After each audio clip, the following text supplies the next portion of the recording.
Rock albums. Everybody owns at least one album. However, we're here to decipher the most iconic of every single rock album out there. Hello guys, it is Hayden of Everything here, and today we're counting down the top 10 rock albums that are most iconic that I own. Remember, this is... before we start... So let's get into the video. Now before we start, let's establish some ground rules. Number 1. We will not be including any live albums or compilation albums. So compilation albums like The Very Best of the Eagles will not be on the list. However, if an album re-releases a song, it is totally legitimate for it to be on the list. So now, also, one more rule. One album per band. Because otherwise we would have a lot of Pink Floyd albums, a lot of Metallica albums, a lot of Led Zeppelin albums, even though I only own one Led Zeppelin album. But hey, let's get into the list now. In the number 10 spot, we have Toys in the Attic by Aerosmith. Now, this is definitely one of the most iconic albums by Aerosmith ever, and it's what put them in the spotlight back in the 1970s. Even though their debut album was quite amazing, this album got them known worldwide. And they would also have... And you're probably thinking, well, why not Permanent Vacation? Why not Pump? Why not Get a Grip? It's because I don't own those albums. Duh. In the number 9 spot, we have Metal Health by Quiet Riot. This Quiet Riot album, released back in, let's check the copyright date, 1983, is definitely one of Quiet Riot's most iconic albums to this date, with tracks such as Metal Health and Come On Feel the Noise. And, fun fact, Come On Feel the Noise was a cover by a band song by Quiet Riot that was originally made by the band Spade. But despite it being a cover, Quiet Riot's Metal Health still makes it on the list, just because of one song. Now, before we get started with this 8th one, I have to say congratulations to Pearl Jam for making it into the 2017 Hall of Fame class. Pearl Jam's 10 takes the number 8 spot. You're probably wondering, how does Pearl Jam's 10 classify as iconic? Okay, this is their debut album, and yet it has quite a few popular songs such as Even Flow, Alive, Black, and Jeremy. It's 4 popular songs. And up until Jeremy, every song is almost perfect. I kind of got a little bored between Oceans and Release, but Once was definitely the epic track to start a grunge band's career, such as Pearl Jam.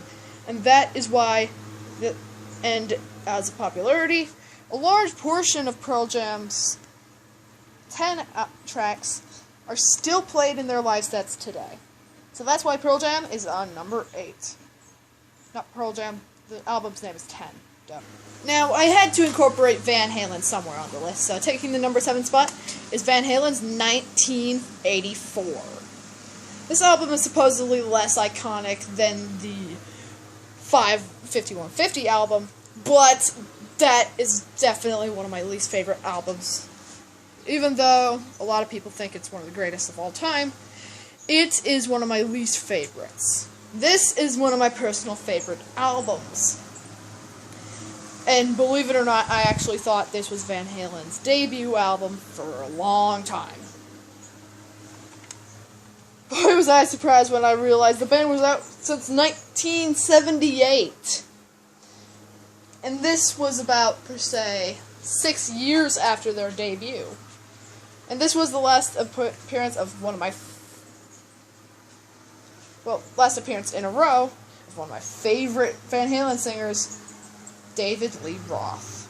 So, that's why Van Halen's 1984 had to be on the list.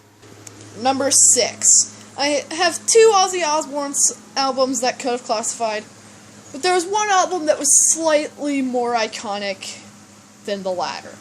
The latter that could have qualified was No More Tears. And for this spot, we have the album that came right before No More Tears, Blizzard of Oz. I originally neglected to buy this album because I was scared that I was going to die because of the 5th track on the album. Can you see it? Suicide Solution. Yeah, the track was quite controversial, but the album is iconic as heck, so I had to put it on the list. And I actually do own the album, so there's that. And it features at least 4 really popular songs, and a large portion of them are very, very good in terms of speed. Heck, if they didn't put in so many slow songs, if they'd cranked it up, or as in, if they'd cranked Goodbye to Romance up about 50 beats per minute, Ozzy Osbourne might be considered thrash metal. Who knows? So that's why Blizzard of Oz had to be number 6 on the list. Number 5. Okay, we had to include a Pink Floyd song somewhere. I mean, album. Why'd I say song? So, taking the spot is my only non-compilation Pink Floyd album, Wish You Were Here. Now, it seems like a bad spot to put it so low, but it's the only Pink Floyd album I have, and if I had the wall, Pink Floyd would definitely be in, like, the top 3. But I don't have the wall, so Wish You Were Here could do. But even with that said, it has at least one of the best selections of tracks ever. And it is definitely one of the most iconic albums in history. You can't deny it. Also, these albums are not my property, so all these companies do not sue. Number 4. We needed to put a Metallica one on the list. Go figure. So why not their first album? Kill 'Em All. During my first ever video featuring the CDs, you might not have noticed Kill 'Em All, or Wish You Were Here, or 10. That's because I bought these after the Too Many Albums release. And boy, was this album amazing. The first track hit the lights. Within the first few seconds of the track, you know what you're in for. Even if you were listening to this back in, 1983. Metallica definitely set some high standards with Kill 'Em All. And it's surprising how the next 2, 3, 4 albums were able to place pretty high in their standards with Kill 'Em All. But then there was a big there are 2 pairs of underrated albums called Load and Reload that kind of broke Metallica's hot streak. But this album started it all off. So I had to put Kill 'Em All on the list. Okay guys, we are now in the top 3, and we had to include one of the most iconic albums of all time, Led Zeppelin 4. 1 track, Stairway to Heaven. That track alone, including Black Dog and Rock and Roll, and all the other tracks on the album, those tracks made this album. Literally. Even though the 8-minute Stairway to Heaven is probably the most popular track on this album, we have to give a shout out to the rest of the tracks on the album, because they're all so good. And so, yeah, this is basically one of the most iconic albums ever. And you don't even need a title. The music says it all. I think the album could have been titled Misty Mountain Hop or 4 Sticks or something, I don't know. But I'm pretty sure that they just wanted it to be called Led Zeppelin 4. So Led Zeppelin 4 takes the spot on as the number 3 on this list. Number 2. Okay. I know a lot of you are wondering, why has an Appetite for Destruction shown up? Here it is. Number 2 on the list, Guns N' Roses' Appetite for Destruction. This album is 10 out of 10 perfection for Guns N' Roses. I'm not saying Guns N' Roses is a bad band, it's a great band. And if it's perfection, and Guns N' Roses. It's a great album, especially for a debut album. This was their first album released back in 1987, and it still has quite a few standards, because it has 5 singles from it alone. That's not even counting any other releases. And maybe 6 if you count Mr. Brownstone, which was only released as a single in the UK. But beside that, this album is definitely one of the greatest of all time. Thus, it places number 2 on the list. Now, what could possibly top Appetite for Destruction and literally any other album that's already been featured? Maybe one of the second highest grossing album of all time, Back in Black by AC/DC.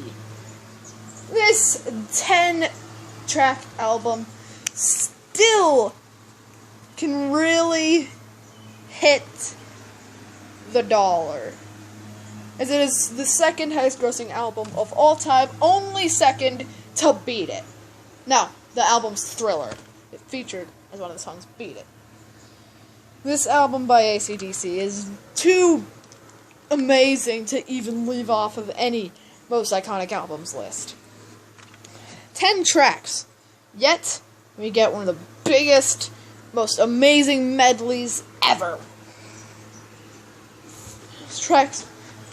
So let's give a rundown of all the tracks.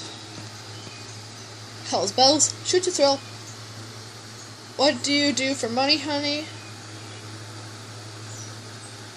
Giving the Dog a Bone, Let Me Put My Love Back Into You, Back in Black, You Shook Me All Night Long, Have a Drink, Have a Drink on Me, Shake a Leg, and of course, Rock and Roll Ain't Noise Pollution. And this was basically the album that could define modern day AC/DC. Now, between 1980s with Back in Black and 1990s, The Razor's Edge, this album stands out, because this was basically the bridge between 80s and 90s, where we got one of AC/DC's most iconic albums, Thunderstruck. And that track still stands in 2017. So thank you guys for... So that is why Back in Black is the number 1 most iconic album that I own of all time. Thank you so much for watching this video, guys. You don't know how much it means to me. Also, I will be uploading this to my Patreon page, so make sure to check that out. It's Hayden of Everything.